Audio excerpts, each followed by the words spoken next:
Alrighty everyone, welcome back to the channel. Today we're doing something a little bit different. I kind of feel like maybe I am Martha Stewart or someone like that, maybe Emerald Lagasse, giving you kind of like an instructional crafting food kind of video, but this is definitely going to be more of a crafting type. But we're going to be turning this new piece of wood into old, or giving it an old style, if you'd like to say. And that is one thing that I thought is really cool, is how do people turn new furniture or new pieces of wood and make it kind of look distressed or old. So this is actually a very short, small technique that I've used in the past. I thought it'd be really cool to share with you guys and show you guys how to do it. Now, if you're ever kind of curious, like how to get that design of maybe the stuff that you see at Marshall's, Home Goods, TJ Maxx, something like that, where it's kind of like a distressed, antique, 20s, 30s vibe, but it does look kind of new. It's not really authentic old, but it has that kind of feel or vibe to it. Kind of if you like the white furniture or the mint green or the robin blue look. This is kind of like up that alley. And if you'd like to do stencil work, it'd look really cool on this. So I'm going to show you exactly how I do it. And I really have very simple ingredients, I guess you can say, that kind of go with that. So here's the stuff that I have and I'm working with today. You have a piece of wood here. I believe this is pine. You also have paint. Now this is paint that I just had laying around. It is nothing special. You can use house paint. You can use base paint. I believe you can also probably use primer. It all work kind of the same. This is just white paint that I had laying around. I also have some wood stain. So this is a smaller can. I think it'll be enough. There's really not that much in here, but it's kind of just the base coating. And I'll just show you on the front. If you want to do this on larger pieces, you'll probably need more. In terms of stain color, darker usually is better. This one is just a simple provincial style number 211. So that is the stain. That is the stain that we'll be using. We also have a spackle knife. This will be the end piece. And then I brought out two brushes. One's a foam brush, and one is these more common brushes that you would see when painting a house or something like that. I was just kind of being cheap, so I'd see if this would work as well. But we'll end up using both of them. Let's get into it. The first step is definitely to lather this thing up with some stain.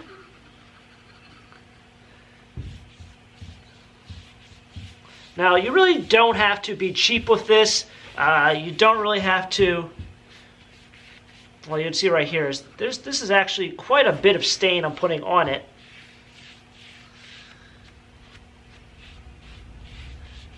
It's actually working a lot better than I thought with this foam brush.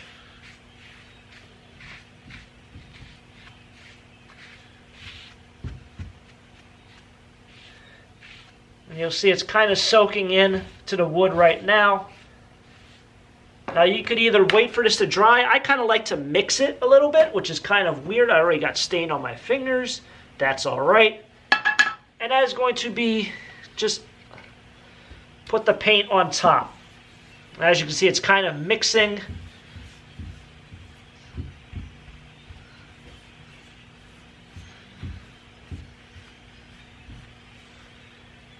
Alright, you should probably even wash these brushes. And then I'm going to simply just hit it with the spackle knife, just like that.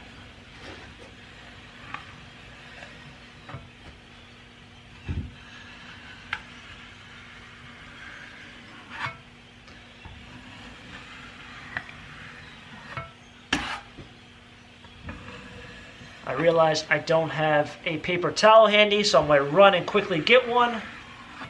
And this is actually coming out really nice. Now this is a workbench, so I guess it really doesn't matter if I got some paint up, but this is looking really cool. I went a little hard with the white paint. I think I put a little bit too much. But this actually looks really nice, and it's drying really nice. Now, one thing I would like to say also is, as you guys see, I might go like that and try to add a little bit onto it in terms of trying to get off a little bit more paint.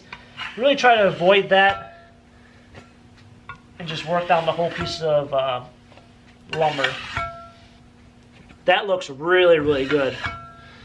So we're going to let that dry a little bit, and you'll see that there's definitely a very distressed look it has to it.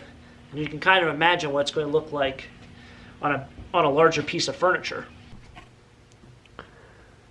Alrighty, so look how that came out. It actually came out pretty distressed looking. You have some more spotting over here. It's still a little wet on the right side, but that kind of looks like an older piece of wood. I mean, that's pretty neat how it came out pretty distressed looking, and we really just turned a brand new piece of wood similar to this stuff, even though this is pressure treated, similar to that into this. It certainly looks like it has some age. I'll flip it over quickly and show you what the other side looked like. So you go from the one side to this side. Very, very cool. Nice little random thing. It probably only took, what, 2 or 3 minutes? Like I said, just use any kind of white paint. It seems to be like you want to keep it still wet whenever you do put on the white paint over the stain. And it comes out pretty cool looking. So that's going to kind of wrap it up here. As you see, it's still a little dark on one side. This kind of takes a little bit of practice in terms of maybe making it perfect.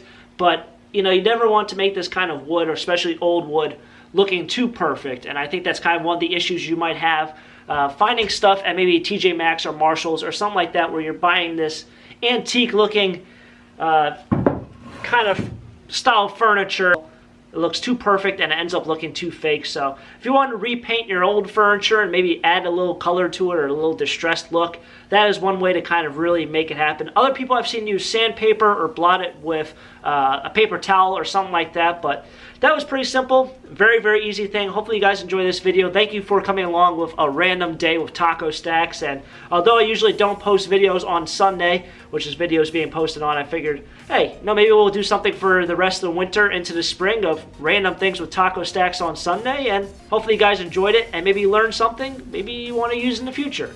Hopefully you guys enjoyed it. If you did, smack the like button. Catch up with you guys next time for the next adventure. Until next time, have a great day. Keep living the dream. Peace.